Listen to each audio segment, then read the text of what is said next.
Italy is reigniting a fierce cultural debate, this time over Islamic dress. Lawmakers from Prime Minister Giorgia Meloni's Brothers of Italy party have introduced a sweeping new bill that would ban the burqa and niqab in all public spaces.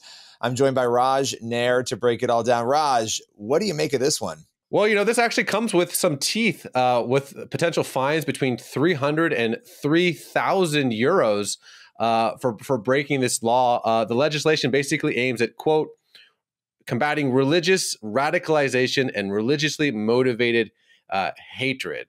So I know there's going to be a lot of folks that are going to protest this, but here's what you have to understand about Italy. There's something different about what's going on in Italy. Obviously, the Prime Minister, Giorgia Meloni, is a little bit different than, let's say, France's Emmanuel Macron or the UK's Keir Starmer. She is not not politically correct. Let's put it that way. She's made some very, very viral speeches about being, very overtly Christian, calling out certain things about Islam. In fact, let's show a clip just so you can kind of understand a little bit more about the current Italian Prime Minister. Tra la cultura islamica o certa interpretazione della cultura islamica e i diritti e i valori della nostra civiltà. A me non sfugge che la gran parte dei centri culturali islamici in Italia sono finanziati dall'Arabia Saudita e l'Arabia Saudita è una nazione che a casa sua applica la Sharia e Sharia significa lapidazione per l'adulterio, pena di morte per apostasia, pena di morte per omosessualità. Credo che queste questioni vadano poste, che non vuol dire generalizzare sull'Islam, vuol dire porre il problema che c'è in atto un processo di islamizzazione dell'Europa. Italy would not be the first European country to do this. In fact, it's a growing trend in Italy. It's this weird kind of dichotomy. It's like, let's have these just obnoxiously open borders where people are just pouring into our countries. But then when they get here, let's say they can't do the things that, as part of their culture, but everything else seems fine. It sounds like kind of selective legislation when, maybe addressing the root cause of a lot of these things would be, again, not politically correct. But again, the Italian Prime Minister, she doesn't seem to care as much about pleasing the crowd of political correctness as some other leaders in Europe.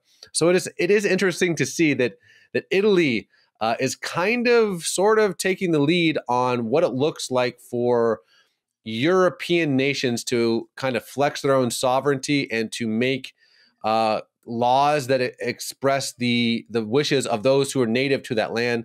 So it'll be interesting to see where this goes. I think we should definitely keep an eye on the Prime Minister of Italy, because she is bucking the trend of a lot of other Western European nations, Billy.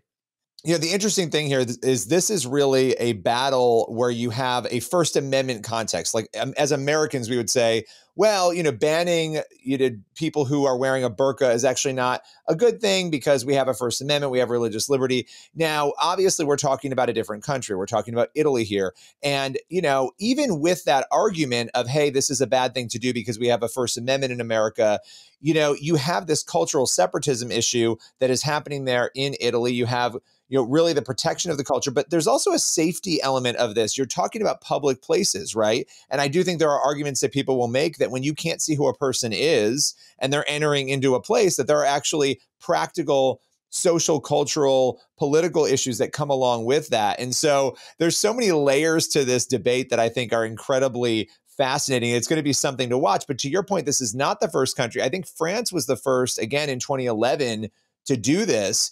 And so I would love to know I don't live in France, so I don't know the impact of what that has had in the culture, but I'm interested to see where this goes next.